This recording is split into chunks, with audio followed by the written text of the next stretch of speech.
Allez, bonjour à tous, j'espère que vous allez bien. Allez, aujourd'hui, nouvelle vidéo où on va parler tout simplement de mes perspectives pour l'année 2024. Donc on va essayer un petit peu de se projeter et on va essayer surtout de voir qu'est-ce qui pourrait amener à avoir une véritable phase de bull market sur le marché des crypto-monnaies. Et on ne va pas juste sortir des trucs un peu bateaux du style il y a le halving donc il y aura un bull market, ou alors vu que c'est arrivé toutes les 3 ou 4 années il y aura forcément un bull market. Ça c'est vraiment des raisonnements qui de mon point de vue sont quand même pas très évolués. Je pense qu'il y a quand même matière à faire un peu mieux que ça.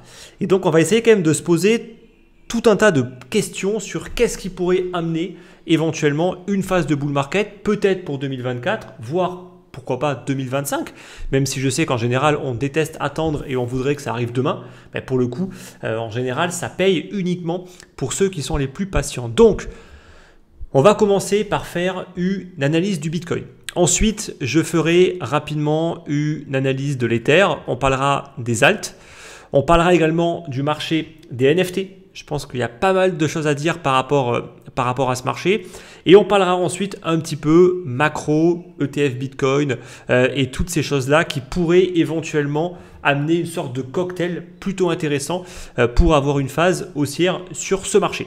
Alors, on commence tout de suite, mais avant, petit rituel classique, n'oubliez pas, ceux qui ne sont pas encore inscrits à mes lettres d'investissement, sont des lettres que j'envoie en moyenne aujourd'hui à peu près une fois par mois, qui sont complémentaires par rapport à ce que je peux faire sur YouTube. Le lien est en description pour vous inscrire. Allez, on attaque.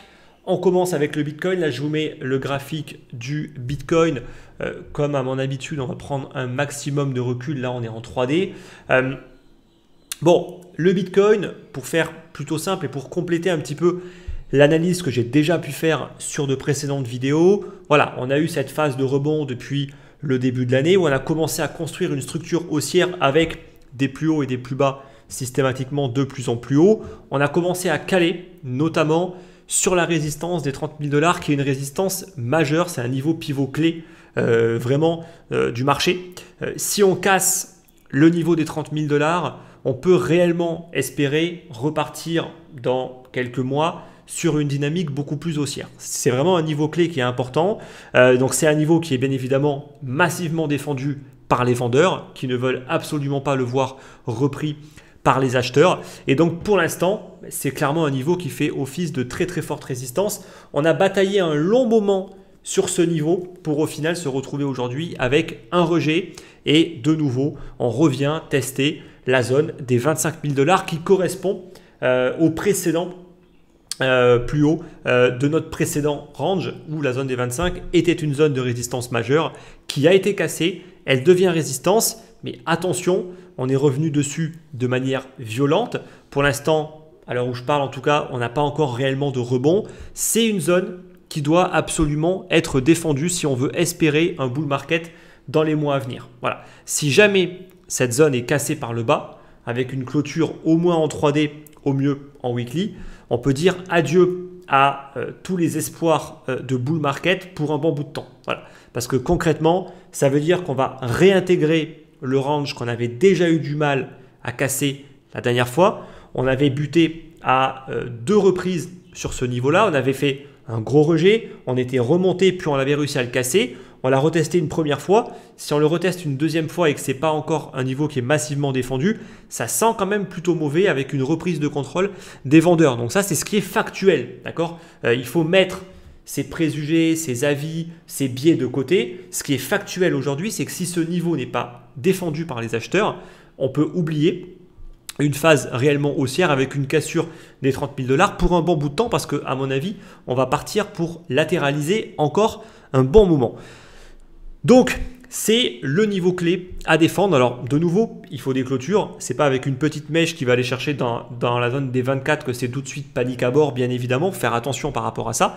Mais quoi qu'il en soit, si jamais le niveau des 25 venait à lâcher, ce sera tout de suite rendez-vous dans la zone des 20-22 000 $. Et alors là, tous les mecs hyper confiants qui ont acheté à 18 000 en mode c'est bon, j'ai acheté le bottom, maintenant j'ai plus qu'à attendre peinard et dans quelques mois, voire années, je serai multimillionnaire, ils vont peut-être se rendre compte que non, ce marché, il est loin d'être aussi simple que ça.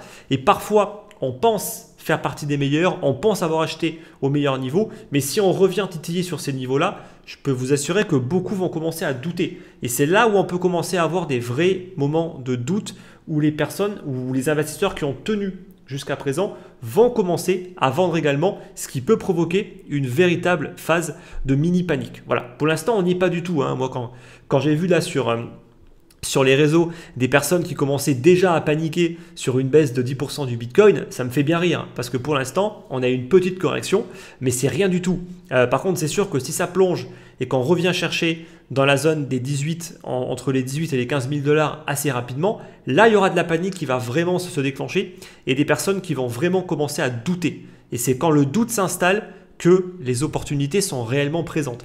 Alors, si on essaie de voir un petit peu qu'est-ce qui s'est produit dans le passé, le dernier cycle, on a eu un mouvement plus ou moins similaire. Ça veut dire qu'on avait atteint un plus bas sur la zone des 3000, 3200 $. On était fortement remonté, beaucoup plus que maintenant, sur un Bitcoin qui avait été multiplié par 3 ou 4. On avait repassé au-dessus, on était repassé au-dessus des 10 000 $.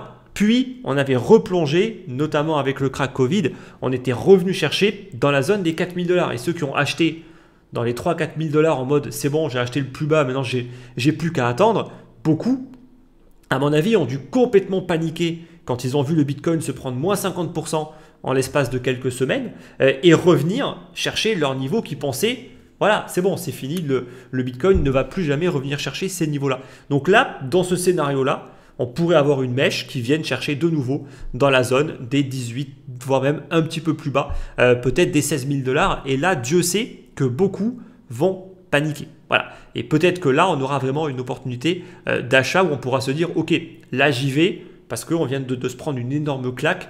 Il y a eu des liquidations en cascade, il y a eu des panic sells en cascade. Donc là, ça peut être intéressant. Voilà.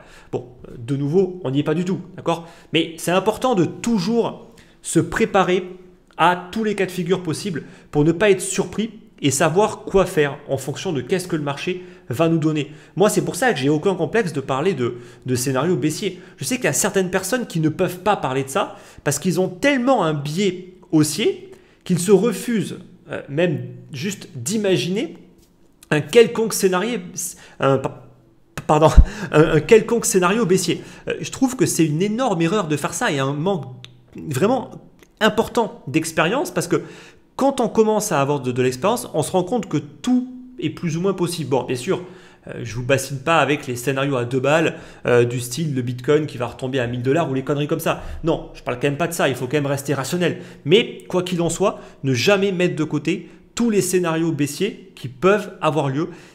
Parce que sinon, c'est le meilleur moyen d'être surpris et de mal réagir. Voilà. Et de ne surtout pas savoir quoi faire, alors qu'en réalité, c'est dans ces moments-là où malheureusement, pour ceux qui vont faire n'importe quoi, qui vont nous permettre à nous, qui avons prévu justement ces choses-là, de pouvoir acheter à des très très bons niveaux. Je ne le répéterai jamais assez.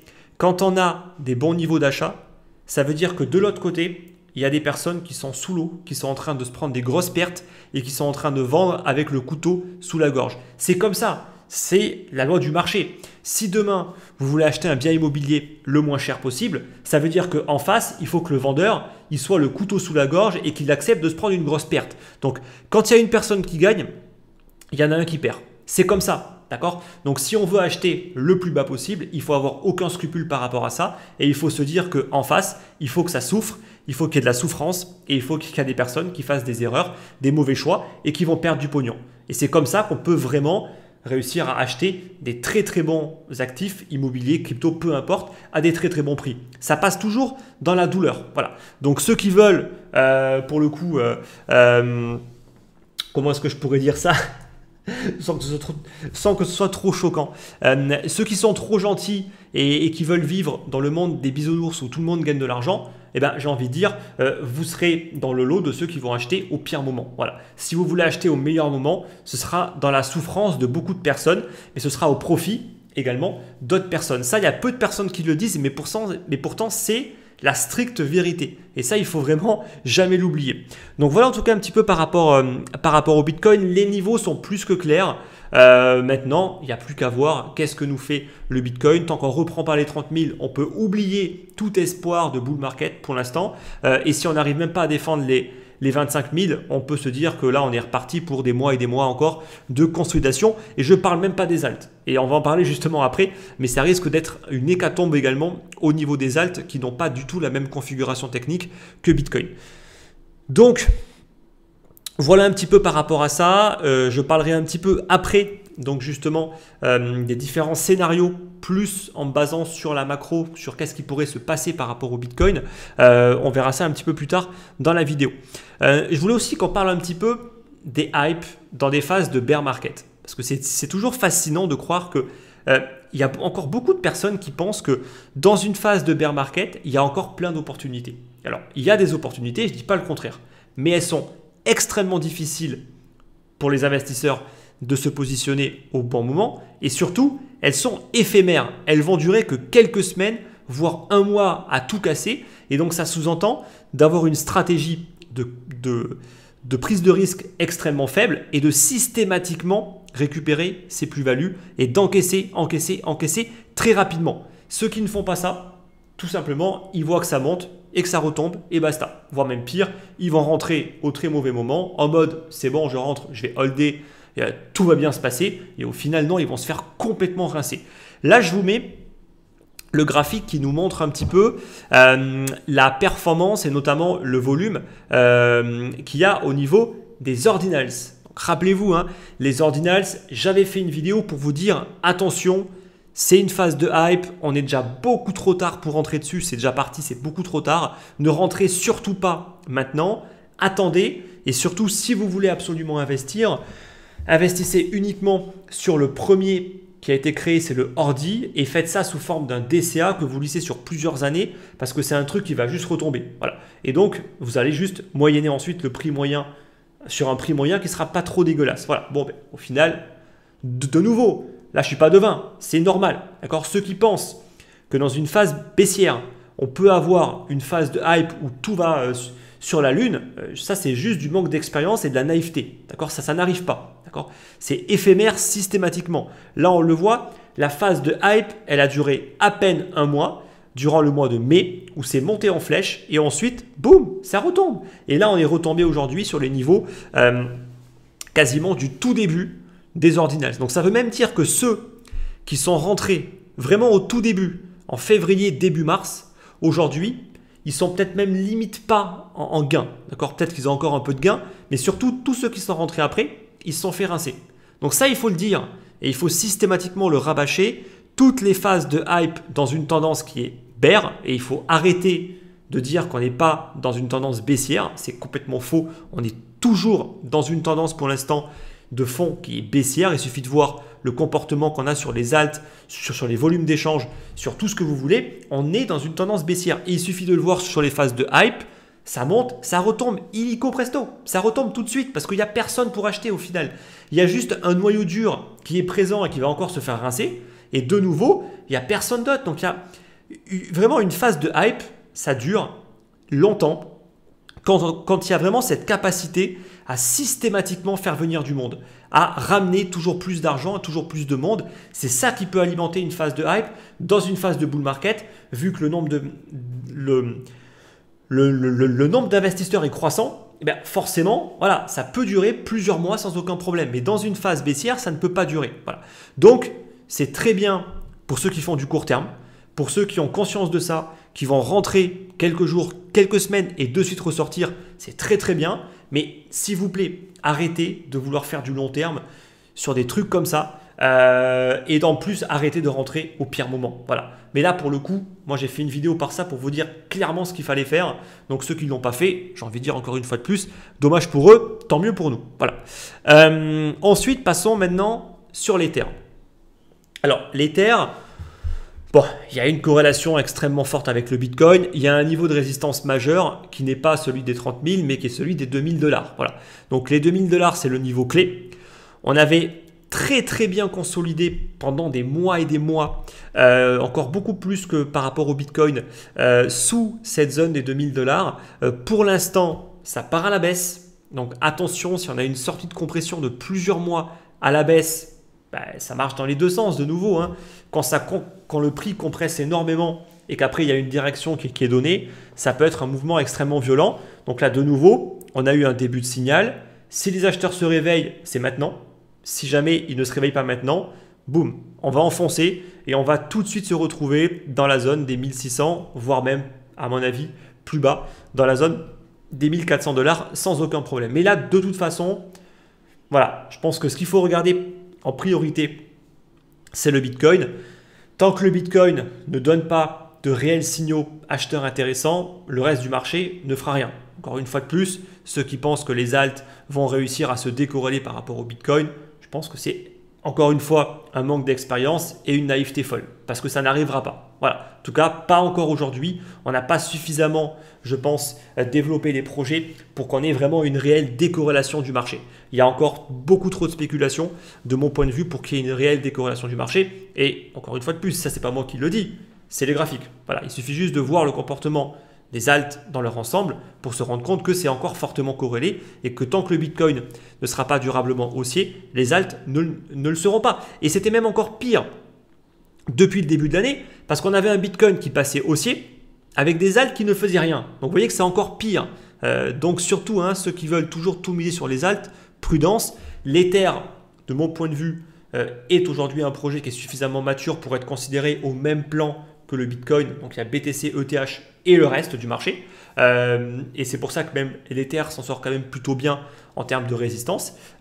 Mais ça restera corrélé in fine au Bitcoin. Alors peut-être qu'il peut y avoir un petit narratif qui se développe, mais de nouveau, si ça reste du contre-tendance, ça ne durera pas. Il faut, pour qu'il y ait une tendance de fond qui se dessine, il faut qu'il y ait Bitcoin qui soit haussier, Ether qui soit haussier et qu'on ait toutes les grosses caps en termes de capitalisation qui également passent haussière. Voilà.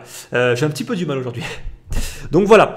Sur le fond, Ethereum pour moi reste un projet majeur. Là, je vous mets le graphe qui nous montre que depuis le passage donc au Proof of Stake et notamment depuis le merge sur Ethereum, qu'on a un modèle économique qui est déflationniste. On a plus de destruction d'Ether que de création d'Ether, ce qui est un modèle économique encore meilleur que le Bitcoin. Parce que je rappelle que le Bitcoin reste inflationniste. Il y a toujours une création monétaire et on ne détruit pas aujourd'hui de Bitcoin, bon, sauf les Bitcoins qui vont être perdus, mais ce n'est pas une donnée qui est facilement mesurable. En tout cas, par rapport à l'Ether, ça on le sait. Il y a une réelle destruction d'Ether et aujourd'hui, on détruit plus que ce qu'on ne crée. Donc, il y a vraiment une réduction de la quantité d'Ether en circulation qui est vraiment très importante. Donc ça, il faut le prendre en compte. C'est extrêmement haussier en termes de prix. Et également, ce qu'il faut comprendre, c'est que c'est une blockchain qui continue à se développer. On l'a vu avec l'arrivée des Layer 2, notamment avec Arbitrum, Optimism et également les ZK Rollup. Donc tout ça, ça va vraiment dans le bon sens. Il y aura encore une mise à jour justement à venir sur Ethereum qui va permettre d'optimiser encore davantage les performances et notamment le prix sur les Layer 2. On a encore des prix qui sont encore un petit peu trop élevés. Le but, je pense que c'est vraiment de se rapprocher de quelques centimes pour une transaction. Il y a justement une mise à jour qui va bientôt sortir sur Ethereum qui va aller dans ce sens-là. Donc on commence en tout cas à avoir vraiment une blockchain qui va gagner en maturité avec un modèle économique qui devient de plus en plus intéressant. Donc voilà, moi je reste profondément haussier sur l'Ether, mais sur du court terme, il faut être pragmatique. Pour l'instant, on n'y est pas. Voilà. Donc ça, il faut vraiment en avoir conscience. Maintenant, parlons un petit peu des alts. Là, je vous mets ce graphique qui nous montre les alts. On enlève le Bitcoin et l'Ether. Qu'est-ce qu'on voit? On voit que les alts font rien. Voilà. Dans leur ensemble, les alts, alors oui, il y a des shitcoins dedans, mais peu importe, ça fait rien. D'accord? Parce que même en phase de bull market, les shitcoins, ça pump. Là, c'est absolument pas le cas. Donc, on est toujours dans une phase classique d'accumulation, de range. Ça fait que ranger. Depuis maintenant plus d'une année, on fait que ranger. Il ne se passe rien sur les alts. Voilà. basta. Il n'y a rien de plus à dire pour l'instant. Ceux qui font de l'investissement de long terme, et c'est génial parce que là, ils peuvent accumuler des tokens. Il faut continuer à le faire. Ceux qui attendent des signaux pour se positionner, comme ça peut être le cas pour moi, pour l'instant, pour les alts, je reste vraiment sur la défensive. Pour l'instant, il n'y a rien à faire. Voilà. Donc, si on revient visiter la zone de support, why not peut-être tenter une prise de position, une prise d'achat, pourquoi pas, mais de nouveau avec un stop parce qu'il faut gérer son risque, parce que si jamais on casse cette zone à la baisse, voilà, ça peut sentir très mauvais. Donc de nouveau, de mon point de vue, on peut soit tenter, mais c'est risqué, un achat du support, soit on attend une véritable confirmation avec une cassure de la zone. Là, c'est grosso modo la zone des 400. Voilà. Donc les 400 milliards en termes de capitalisation, tant que ce n'est pas cassé, pour le coup, pour l'instant, il n'y a pas grand-chose de plus à faire au niveau des alts. De nouveau, toutes les altcoins qui vont nous faire du contre-tendance vont retomber. On l'a vu, dernier exemple en date, XRP. Voilà, XRP, voilà. Le signal, on l'a eu. Alors certains annonçaient un signal de l'espace en mode attention, ça va être un moyen de gagner une énorme richesse, etc. Et toutes les conneries en fait qu'on peut entendre. Dans la réalité, on a eu un gros squeeze, on a eu une grosse phase impulsive à la suite d'une annonce qui était plus que... Voilà, qui n'était pas forcément si haussière que ça. Mais bon, peu importe. Le marché, après, il a fait ce qu'il voulait. Et ensuite, boum, on n'est pas en bull market. Il n'y a pas d'acheteurs. Donc, le mouvement s'est tout de suite essoufflé. On l'a vu dès qu'il a été liquidé, à mon avis, un maximum de short. Boum, ça a commencé à se stabiliser. Et ensuite, ça commence à baisser et à accélérer à la baisse. Et là, le pire, c'est que ceux qui ont acheté, on va dire au bon moment, mais qui n'ont pas été capables d'encaisser des profits parce qu'ils se sont dit c'est bon, c'est parti en mode to the moon, on va aller chercher les 1, 2, 3 $, et bien ils ont perdu de l'argent. Ils ont été stoppés. Alors j'espère que la plupart ont quand même eu la lucidité d'esprit de remonter le stop au niveau de leur niveau d'achat. Mais ceux qui ne l'ont pas fait, ils se sont fait sortir. Et c'est encore pire, ceux qui n'avaient même pas de stop, ils se sont fait complètement rincer. Une fois de plus, croire que dans une tendance baissière, un actif peut faire que monter, c'est complètement faux. Ça, il faut vraiment se l'ancrer dans la tête et il faut systématiquement encaisser. Moi, je connais beaucoup de personnes qui étaient justement positionnées sur XRP et ils ont encaissé, croyez-moi, parce qu'ils savent pertinemment que rien ne fait que monter et encore moins dans le contexte actuel et encore moins au niveau des alts. Parlons maintenant un petit peu des NFT. Alors moi, les NFT, c'est un secteur, j'en suis resté mais complètement en dehors. Alors d'une part, parce que au début, j'y comprenais rien. En tout cas, je ne comprenais pas comment est-ce qu'on pouvait valoriser des têtes de singe à ce prix-là. Ensuite, j'ai compris qu'il y avait un petit peu une appartenance à un groupe, que forcément ça avait été poussé par des stars qui avaient eux-mêmes acheté des NFT à tête de singe comme les Bored Ape Yacht Club et qu'on s'est retrouvé à avoir une grosse spéculation sur ces NFT-là. Je peux également comprendre au niveau des CryptoPunks pourquoi ça a une certaine valeur dans le sens où ça fait partie des tout premiers NFT qui sont en grande majorité détenus par des précurseurs des cryptos et de la blockchain Ethereum. Donc ces personnes-là, très souvent, l'ont acheté ou l'ont eu gratuitement vraiment pour 3 fois rien.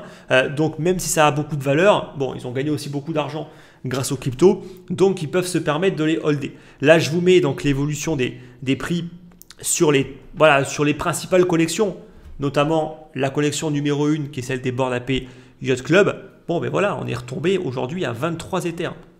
Donc le floor price est retombé à 23 Ethers. Ça veut dire qu'on n'est même pas à 50 000 $. Je rappelle quand même une chose, c'est que ces NFT-là ont été vendus durant la phase de bull market à 200, 300, peut-être même 400 000 $. Voilà. On est aujourd'hui à moins 90%, grosso modo, parce qu'on est à peu près dans la zone des 40 000 $. Et ça fait que baisser. Il n'y a même pas une stabilisation. Vous voyez que là, sur les 30 derniers jours, on s'est encore pris moins 28%. Ça, c'est le gros des problèmes et c'est pour ça que moi, je n'ai pas investi dedans. C'est parce que contrairement à des cryptos qu'on peut revendre tant qu'il y a un minimum de liquidité, vu qu'on est sur des NFT, il y a très très peu de NFT et chaque NFT, techniquement, il est unique. Eh bien, il y a encore moins de liquidité. Et donc, quand il n'y a pas de liquidité, quand il n'y a pas d'acheteurs, ça s'effondre. Et ceux qui veulent vendre, c'est comme en immobilier, il faut baisser les prix. On baisse les prix, et plus on est pressé de vendre, plus on baisse les prix. Et en plus de ça, plus les prix baissent, plus les personnes qui en ont acheté, et à mon avis là très souvent beaucoup plus cher que ça, ils paniquent. Et je ne parle même pas de ceux qui n'ont pas vendu, qui ont eu ça pour 3 fois rien, qui l'ont vu monter à 400 000 $, mais ils se sont dit c'est bon, allez, ça part au million. De toute façon, c'est l'avenir, c'est le nouveau paradigme, donc je vais holder. Ben aujourd'hui, voilà, ils sont retombés à 40 000 $. Donc vous me direz, peut-être qu'ils sont encore en gain, ouais, mais de quasiment rien. Donc ces personnes-là vont commencer également à paniquer. Parce que là, ils se disent, mais attends, mais ça fait que se prendre moins 20% chaque mois. Donc là, si ça continue comme ça, je vais retomber limite sur mon niveau d'achat. Même s'il est extrêmement faible, techniquement, là, ça peut faire que baisser. C'est-à-dire que tant qu'on ne va pas réussir à atteindre un niveau où il y aura des acheteurs qui vont se remontrer en force et qui vont se dire, ok, là, on est vraiment sur un niveau qui est excellent pour acheter. Et tant qu'il n'y aura pas cette inversion en termes de acheteurs et vendeurs, en termes de demande, eh ben pour le coup, ça ne fera que baisser. Voilà, ça ne fera que baisser. Et le pire, c'est que là, je parle des meilleures collections. Je ne parle même pas des autres collections où, à mon avis, c'est une hécatombe. C'est-à-dire que je pense qu'il y a des collections, il n'y a même plus d'acheteurs. Sauf peut-être à quelques centimes d'euros ou à quelques euros, parce que bon, là, ça ne vaut vraiment plus rien. Voilà. Mais ça, il faut bien le comprendre. Et moi, c'est principalement pour ça que je n'ai pas investi dans ces actifs-là, parce que de mon point de vue, il y a un risque d'illiquidité qui est énorme, et encore plus dans une phase comme la phase actuelle. Et on n'en est pas encore sorti, hein. Donc ça peut encore totalement baisser. Moi, par exemple, voilà, je me dis pourquoi pas le Bored Ape Yacht Club. Voilà, moi je me dis quand ça vaudra peut-être que quelques Ethers, je me dis why not. Là, je pourrais y mettre une cartouche parce que là, franchement, je m'en fous. Et je me dis, voilà, bon, c'est une prise de risque, mais qui est extrêmement limitée. Mais sans grande conviction. Franchement, sans grande conviction. On voit que les CryptoPunks, eux, ils ont un peu plus résisté. Mais n'oublions pas qu'ils avaient une valorisation qui était également extrêmement élevée.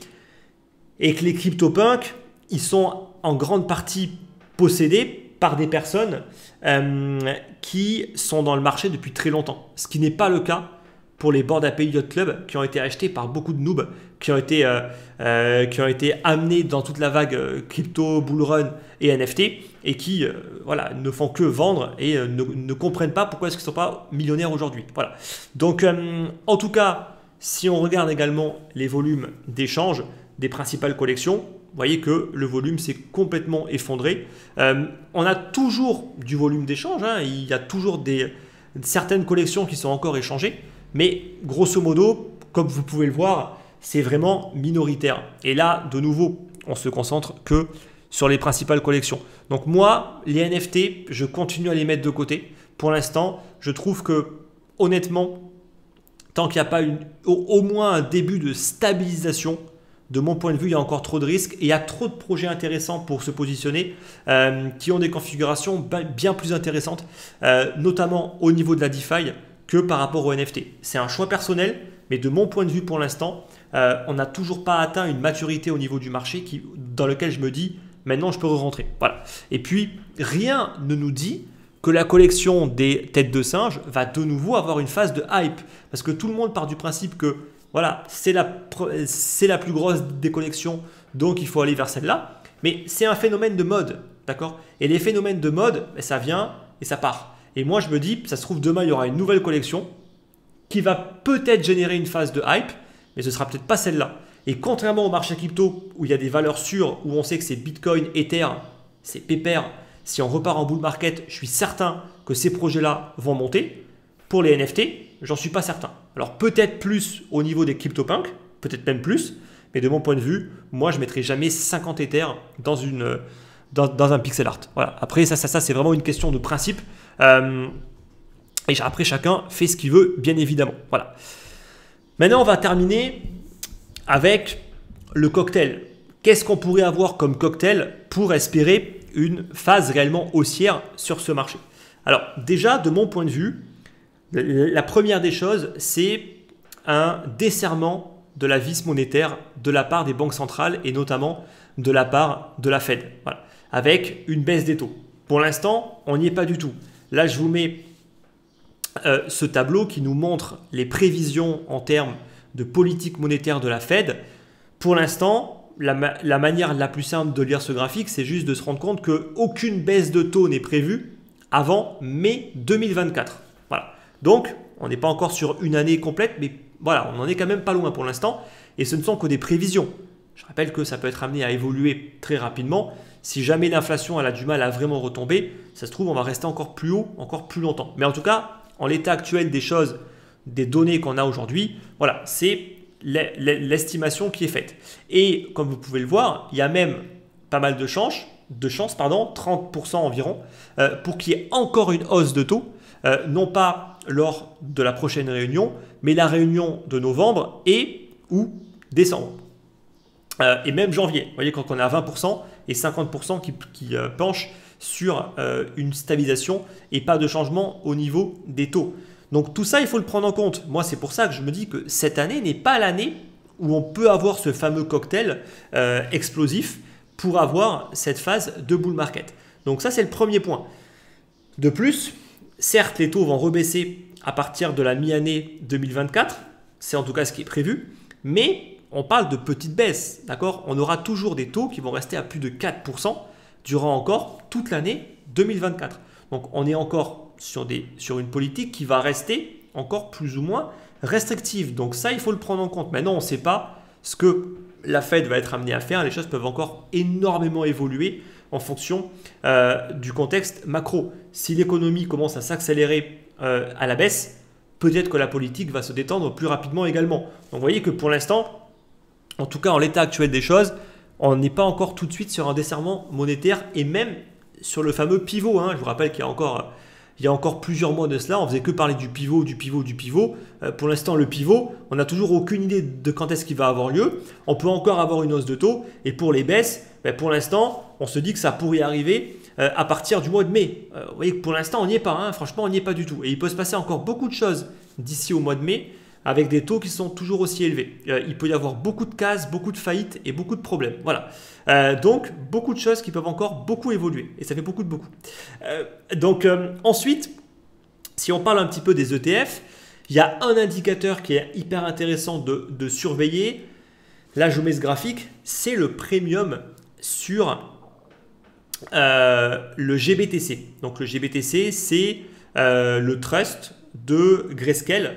Donc, c'est pas vraiment un ETF et son mode de fonctionnement n'est pas réellement comparable à ce qu'a proposé de faire notamment BlackRock, notamment au niveau du système de redeem. Le fait de pouvoir créer et détruire des parts sur ce fonds-là, c'est très restrictif. Il y a beaucoup de contraintes. Et c'est pour ça qu'il y a un gros problème d'arbitrage sur le GBTC. Donc là, le premium, en fait, on voit tout simplement que ça coûte moins cher d'acheter du GBTC que du Bitcoin. En fait, il y a un discount, une réduction de 26% actuellement, qui a été beaucoup plus élevé. Je crois qu'en de mémoire, on a été à plus de 40% moins 40%. Donc ça veut dire qu'on a acheté du Bitcoin à moins 40% si on l'achetait en achetant directement du GBTC. Là, on le voit que depuis qu'il y a eu les annonces sur les ETF de BlackRock, il y a une spéculation maintenant qui tourne autour du fait que Grayscale veut convertir son trust actuel sur un trust qui va plus se rapprocher de celui qu'a proposé Grayscale et qui pourrait résoudre tous les problèmes d'arbitrage en termes de prix et de remettre le premium à zéro parce qu'il y aura un système de création-destruction qui permettra de ne plus avoir de problème au niveau du premium. Et donc, tant que c'est en train de remonter proche de zéro, ça veut dire qu'il y a une spéculation du marché comme quoi ils vont réussir à convertir leur trust actuel en un autre type de trust qui lui sera beaucoup plus proche d'un ETF classique comme ce qu'a proposé notamment BlackRock et les autres, les plus gros gestionnaires de fonds. Donc, tant que ça repart à la hausse et tant qu'on reste sur un premium qui remonte tranquillement, c'est plutôt positif. Ça veut dire que le marché se positionne plutôt en faveur d'une réussite de la part des ETF qui seraient acceptés. Et donc, dans ce cas-là, la SEC ne pourrait pas refuser un nouveau trust pour, en tout cas, une conversion du trust actuel sur un autre type de trust de la part de Grayscale. Et c'est un petit peu là-dessus que le marché est en train de spéculer. Donc ça, c'est un graphique qu'il faut vraiment surveiller. Si ça revenait à repartir à la baisse, ça sentirait plutôt mauvais. Là, je vous mets également donc, le tableau qui nous montre un petit peu les différentes échéances de la, faut pas que je me trompe cette fois-ci, de la SEC, parce que je confonds un petit peu la Fed et la SEC, au niveau des ETF Bitcoin. Là, en l'occurrence, là, on parle des ETF Bitcoin. Donc, il y a une première deadline pour notamment BlackRock qui aura lieu en septembre, donc d'ici quelques semaines. De mon point de vue, la question n'est pas de savoir si ce sera accepté. Moi, je pense que ce sera accepté. La question, c'est quand. J'ai des gros doutes sur le fait que la SEC accepte tout de suite. Vraiment, j'ai des très gros doutes par rapport à ça. De nouveau, là, je peux me tromper, je ne fais que spéculer. Mais je vois plus la SEC laisser traîner, comme elle a toujours eu l'habitude de le faire, à chaque fois de repousser systématiquement. Et donc, de mon point de vue, il faut surtout regarder les deadlines finales. Donc, on a notamment l'ETF de ARK qui a modifié sa demande pour qu'elle soit similaire à ce qu'a fait BlackRock. Donc, elle a potentiellement beaucoup de chances d'être acceptée. Est-ce qu'elle le sera avant l'ETF de BlackRock? C'est possible, sinon la SEC va devoir carrément refuser la demande parce que la deadline finale, ce sera le 10 janvier. Et la deadline finale pour l'ETF de BlackRock, ce sera le 15 mars. De mon point de vue, je pense que les ETF seront acceptés en début d'année. Voilà. Donc probablement, l'ETF de ARK sera accepté au niveau de la deadline finale, donc le 10 janvier. Et ensuite, la SEC n'aura pas franchement de raison de repousser encore de nouveau à la deadline finale pour les autres. Donc d'ici le 15, ça pourrait concorder sur une acceptation globale des ETF. Et pourquoi pas une phase haussière en début d'année, comme ça a été le cas pour le coup en début d'année de cette année-là. Voilà. Donc moi en tout cas, je spécule plus là-dessus qu'un ETF qui serait accepté dès le mois de septembre. Ça, j'y crois franchement pas beaucoup. Ensuite, hot cocktail, en tout cas, on va dire ingrédient dans le cocktail, ce serait plutôt la régulation. Je pense qu'on a besoin d'avoir un cadre légal clair. Aujourd'hui, l'incertitude, c'est mauvais parce que l'incertitude, ça met beaucoup d'investisseurs qui vont être réticents de côté, qui ne vont pas forcément investir tant qu'il n'y a pas une clarté de la part de la SEC sur qu'est-ce qu'ils peuvent être amenés à faire et qu'est-ce qu'ils peuvent être amenés à ne pas faire. Tant qu'il y a une incertitude, beaucoup de personnes ne sauront pas dans quoi investir, comment, par quelle plateforme, par quel produit. Donc, on a besoin d'une clarté. De mon point de vue, la clarté va venir avec les ETF. Si la SEC accepte les ETF, Bitcoin et par la suite Ethereum, je pense que ça va déjà amener beaucoup de clarté. Ensuite, il y a également l'Europe, notamment avec MiCA, où je pense qu'on va clairement dans le bon sens sur une réglementation européenne qui permettra d'harmoniser un petit peu toutes les règles qui pour l'instant, c'est du cas par cas, du pays par pays, ce qui est trop compliqué pour les entreprises. C'est trop compliqué, même pour une boîte comme Binance par exemple, de se mettre en conformité avec tous les pays européens. Eux, ce qu'ils veulent, ils veulent qu'il y ait un règlement européen, ils respectent ce règlement européen et ils peuvent opérer dans toute l'Europe. Aujourd'hui, je pense que c'est ce qu'ils font avec la France. Ils ont plutôt mis le paquet pour être en réglementation avec la loi française qui se rapproche peut-être le plus de la future loi européenne. Et comme ça, ils savent qu'ils seront déjà prêts pour le règlement européen. Donc, de mon point de vue, il nous faut cette clarté. Je rappelle également une chose, c'est que quand il y a eu la crise bancaire, la plupart des banques pro-crypto américaines comme la Silvergate, on leur a tout simplement dit, on vous sauve si vous arrêtez d'opérer avec les plateformes crypto. Donc ça a été vraiment un coup de poignard qui a été fait par le régulateur pour vraiment mettre à mal le marché crypto et faire que la liquidité soit de moins en moins importante. Et ça a marché. On l'a vu, il y a un effondrement. Là, je vous mets les volumes d'échange. Les volumes d'échange ont commencé à vraiment s'effondrer à partir du mois de mars, quand il y a eu la crise bancaire, quand il y a eu justement l'arrêt, notamment des principales banques pro-crypto qui a été utilisées par les entreprises comme Coinbase, Kraken ou Binance US par exemple. Ça a vraiment fait un assèchement de la liquidité. Et aujourd'hui, malheureusement, il n'y a pas de nouvelles banques vraiment qui ont pu être capables de prendre le relais. Donc ça, c'est le premier problème. Et je pense qu'il nous faut une clarté au niveau de la réglementation pour que les banques, elles arrêtent d'avoir peur de pouvoir de nouveau travailler avec des acteurs comme Coinbase, Kraken ou autres. Premier point. Deuxième point, FTX. Ça c'est encore, non c'est même pas un deuxième point, pardon. Ça c'est de nouveau encore un ingrédient dans le cocktail. FTX pour moi, soit on a un FTX 2.0, on va relancer une nouvelle plateforme. Moi je dis très bien, c'est pas pour autant que je compte m'en servir, mais je me dis en tout cas c'est une plateforme qui aura été auditée de fond en comble. Donc ce sera limite plus safe que la plupart des plateformes shitty qui opèrent de je ne sais d'où, qui ne proposent même pas de KYC obligatoire ni rien, qui à mon avis trempe dans la merde, mais bien profond également. Au moins là, FTX 2.0, elle aura été auditée de fond en comble. Et je pense qu'il n'y a pas une plateforme qui aura été autant auditée et scrutée que FTX 2.0 par le liquidateur. Donc s'il la relance, de mon point de vue, ce sera quand même plutôt safe. Mais ce n'est pas pour autant que j'irai dessus. Voilà. Maintenant, ça va quand même réinjecter pas mal de liquidités. On parle de plusieurs milliards qui vont être de nouveau injectés. Là, je vous mets encore un graphique qui nous montre que depuis l'effondrement de FTX, la liquidité, notamment dans les carnets, a été quasiment divisée par 2, ce qui n'est pas rien. Et cette liquidité n'a pas été rattrapée. Pour l'instant, vous voyez que ça a baissé et ça a stabilisé. Donc ça veut dire que l'effondrement de FTX a provoqué une baisse de la liquidité, notamment dans les carnets d'ordre, ce qui n'est pas de nouveau une très bonne nouvelle parce que quand les carnets sont moins fournis, la manipulation est plus facile. Voilà. Donc plus les carnets seront remplis, plus la liquidité sera importante et plus ça demandera des fonds et des moyens colossaux pour faire des mouvements puissants sur les marchés. Et donc voilà, ça doit aller dans le bon sens. Il faut de plus en plus de liquidité pour justement qu'il y ait ensuite une assurance pour les investisseurs pour rentrer dans un marché qui ne sera pas facilement manipulable.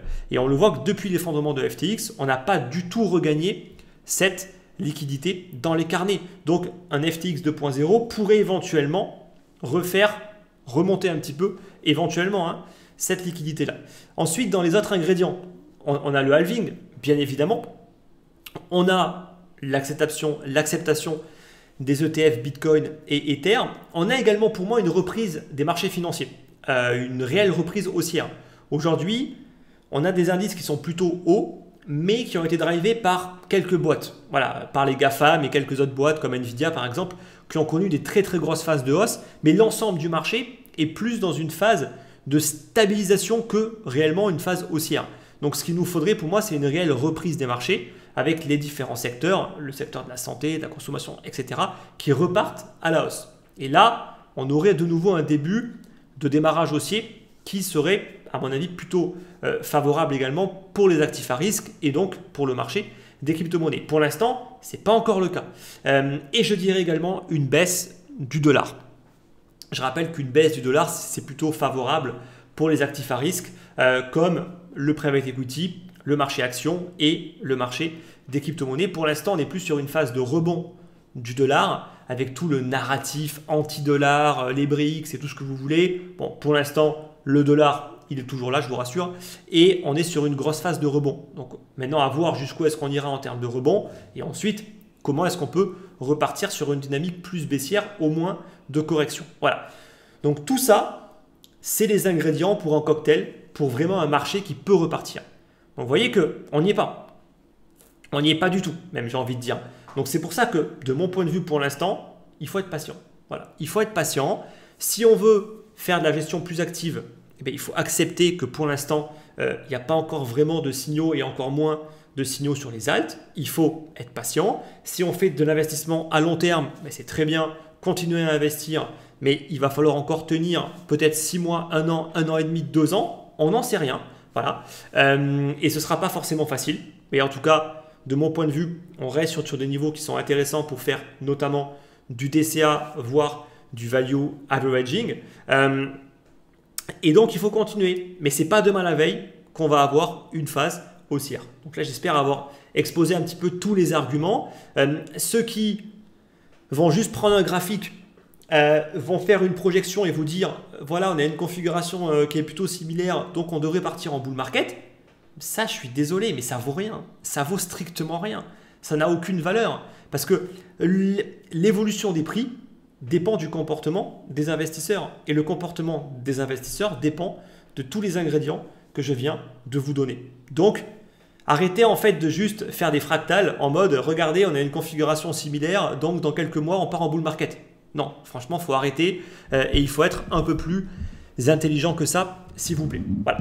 Donc j'espère que tout est clair par rapport à tout ça. De nouveau, tout cela, ça ne reste que mon point de vue, que j'essaye de défendre aujourd'hui. Maintenant, après, libre à chacun d'interpréter les choses comme il le souhaite et d'investir comme il le souhaite. Moi, je ne donne que mon avis. Après, vous le prenez ou vous ne le prenez pas, je m'en contrefiche. Voilà. Donc, si vous voulez en tout cas débattre de tout ça, n'hésitez pas à donner également votre avis dans l'espace de commentaires. Je le répète souvent, mais je n'ai pas la science infuse et je peux bien évidemment me tromper sur beaucoup de choses. Donc, n'hésitez pas en tout cas à partager dans l'espace de commentaires. On se retrouve dans quelques semaines pour une prochaine vidéo.